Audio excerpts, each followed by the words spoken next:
So music studio.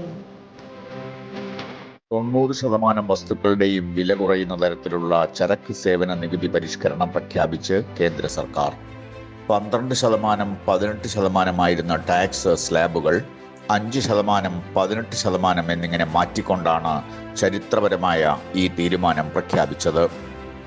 AC, LED, LCD TV-കൾ 32 ഇഞ്ചിന് മുകളിലുള്ളത്, മോണിറ്റർ, സിമന്റ് 1200 cc വരെയുള്ള പെട്രോൾ CNG കാറുകൾ, 1500 cc വരെയുള്ള ഡീസൽ കാറുകൾ, 3 ചക്രവാഹനങ്ങൾ, 350 cc താഴെയുള്ള ഇരുചക്രവാഹനങ്ങൾ ഇവയ്ക്ക് 18% ടാക്സ്. ഇതേസമയം വില കൂടുന്നത് ആഡംബര വാഹനങ്ങൾ, പുകയില, പാൻ മസാല എന്നിവയ്ക്കാണ്. നവരാത്രി ഉത്സവവും സമ്പാദ്യ ഉത്സവവും ഇതാ ഒരുമിച്ച് എത്തിയിരിക്കുന്നുവെന്ന് രാജ്യത്തെ അഭിസംബോധന ചെയ്തുകൊണ്ട് പ്രധാനമന്ത്രി പറഞ്ഞു. ബ്രിട്ടനും ഓസ്ട്രേലിയയും കാനഡയും പഴക്കമുള്ള അവരുടെ വിദേശ നയങ്ങളിൽ മാറ്റം വരുത്തി പലസ്തീനെ പരമാധികാര രാഷ്ട്രമായി അംഗീകരിച്ചു. ക്രിക്കറ്റിലും പാകിസ്ഥാനെ തകർത്ത് ഇന്ത്യ കരുത്തുകാട്ടി. ഇന്ത്യ 18.5 ഓവറിൽ 4 വിക്കറ്റിന് 174 റൺസ് നേടി ഫൈനലിലേക്കുള്ള സാധ്യതയിലെത്തി. ടോസിനിടെ സാധാരണയുള്ള ഹസ്തദാനം ക്യാപ്റ്റന്മാർ ഒഴിവാക്കിയെന്നതും ശ്രദ്ധേയം. CPI 25ാം പാർട്ടി കോൺഗ്രസിന് ചണ്ഡീഗഡിൽ തുടക്കമായി. പഞ്ചാബിൽ ഇത് 4ാം തവണയാണ് പാർട്ടി കോൺഗ്രസ് നടക്കുന്നത്. ഇനി നിങ്ങളുടെ കുട്ടികൾക്ക് പരീക്ഷകളിൽ ഫുൾ മാർക്ക്. അവർ ഇനി ഒരു ക്വിസ് ഗെയിം പോലെ പരീക്ഷകളെ ഇഷ്ടപ്പെടും. വിദ്യാർത്ഥികൾക്കിടയിൽ തരംഗമായി കൊണ്ടിരിക്കുന്ന പ്രാക്ടീസ് എക്സാം ആപ്പ് ഡൗൺലോഡ് ചെയ്യുവാൻ പ്ലേ സ്റ്റോറിൽ ഗ്ലോബൽ ഗേറ്റ്വേ എന്ന് ടൈപ്പ് ചെയ്യുക. സബ്സ്ക്രൈബ് ചെയ്യുമ്പോൾ ഡിസ്കൗണ്ട് ലഭിക്കുവാൻ ഈ നമ്പറിൽ ബന്ധപ്പെടാം. മണിപ്പൂരിൽ ആസാം റൈഫിൾസ് വാഹനത്തിന് നേരെയുണ്ടായ ആക്രമണവുമായി ബന്ധപ്പെട്ട് 3 പേരെ അറസ്റ്റ് ചെയ്തു.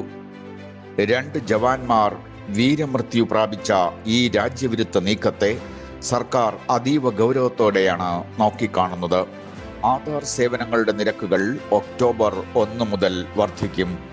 50 രൂപയുള്ളത് 75ആയും 100 രൂപയുടേത് 125 രൂപയായും 1ാം ഘട്ടത്തിൽ ഉയരും.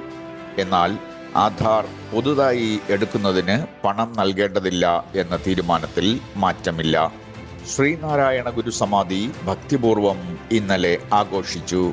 ശിവഗിരിയിൽ പ്രത്യേക പൂജകൾ നടന്നു. ശബരിമല കർമ്മസമിതിയുടെ നേതൃത്വത്തിൽ ശബരിമല സംരക്ഷണ സംഗമം ഇന്ന് പന്തളത്ത് നടക്കുന്നു. വാഴൂർ തീർത്ഥപാദാശ്രമത്തിലെ പ്രജ്ഞാനാനന്ദ തീർത്ഥപാദർ സംഗമം ഉദ്ഘാടനം ചെയ്തു. നവരാത്രി വിഗ്രഹ ഘോഷയാത്രയ്ക്ക് സംസ്ഥാന അതിർത്തിയായ കളിയിക്കാവിളയിൽ കേരള തമിഴ്നാട് പോലീസ് സംയുക്തമായി ഗാർഡ് ഓഫ് ഓണർ നൽകി. ഗവർണർ രാജേന്ദ്ര വിശ്വനാഥ് ആർലേക്കർ താലം നൽകി വിഗ്രഹ ഘോഷയാത്രയെ സ്വീകരിച്ചു. പാറശാല മഹാദേവ ക്ഷേത്രത്തിൽ നിന്ന് വൈകിട്ട് 3 മണിയോടെ യാത്ര തിരിച്ച് നെയ്യാറ്റിൻകര ശ്രീകൃഷ്ണസ്വാമി ക്ഷേത്രത്തിലെത്തിയ വിഗ്രഹങ്ങൾ വൈകിട്ട് ശ്രീ പത്മനാഭസ്വാമി ക്ഷേത്രത്തിന് മുന്നിലുള്ള നവരാത്രി മണ്ഡപത്തിലെത്തും. സംസ്ഥാന സർക്കാരിൻ്റെ നോർക്ക കെയർ പ്രവാസി ആരോഗ്യ ഇൻഷുറൻസ് രജിസ്ട്രേഷൻ ഇന്നു മുതൽ ആരംഭിക്കും.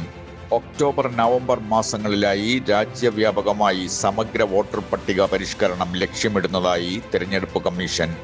ശബരിമല ശ്രീകോവിലിന് മുന്നിലെ സ്വർണം പൂശിയ ദ്വാരപാലക ശില്പപാളികൾ ഇന്നലെ പുലർച്ചെ സന്നിധാനത്ത് എത്തിച്ചു. തന്ത്രിയുടെ അനുമതിയോടെ ശുദ്ധിക്രിയ നടത്തിയ ശേഷമായിരിക്കും ഇവ പുനഃസ്ഥാപിക്കുക. Thiruvananthapuram corporation Thirumala ward councillor Anil ജീവനൊടുക്കിയതിൽ BJPയും CPMഉം പരസ്പരം പഴിചാരൽ തുടരുന്നു. അനിലിന് നീതി ഉറപ്പാക്കുമെന്ന് BJP സംസ്ഥാന അധ്യക്ഷൻ രാജീവ് ചന്ദ്രശേഖർ പറഞ്ഞപ്പോൾ BJP നേതാക്കളുടെ പങ്ക് അന്വേഷിക്കണമെന്ന് CPM ജില്ലാ കമ്മിറ്റിയും ആവശ്യപ്പെട്ടു. തിരുവനന്തപുരത്ത് പാലോട് മങ്കയത്ത് കുരങ്ങുകൾ കൂട്ടത്തോടെ ചത്തുവീണത് വനം വകുപ്പ് അന്വേഷണം തുടങ്ങി. വന്യമൃഗശല്യം രൂക്ഷമായ പെരിങ്ങമല പഞ്ചായത്തിലാണ് സംഭവം.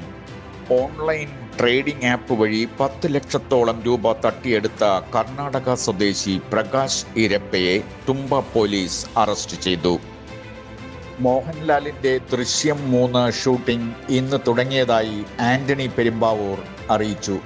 ഒപ്പം സംവിധായകൻ ജിത്തു ജോസഫും ഉണ്ടായിരുന്നു. ഫാൽക്കെ അവാർഡിന്റെ പ്രഭയിലാണ് മോഹൻലാൽ വീണ്ടും ജോർജ് കുട്ടിയാവാൻ എത്തുക. മുൻ മാനേജർ വിപിൻ കുമാറിനെ മർദ്ദിച്ച കേസിൽ ഹൈക്കോടതി നടൻ ഉണ്ണി മുകുന്ദന് സമൻസ് അയച്ചു. ഒക്ടോബർ 27 ഹാജരാകാനാണ് കോടതി നിർദ്ദേശിച്ചിരിക്കുന്നത്. ഇന്നത്തെ സ്വർണ്ണവില 1 ഗ്രാം 10,320 രൂപ, പവന് 82,560 രൂപ. സ്വർണത്തിന് വില കൂടിയതോടെ സ്വർണ്ണ വായ്പയ്ക്കും പരിധി വർദ്ധിപ്പിച്ചു.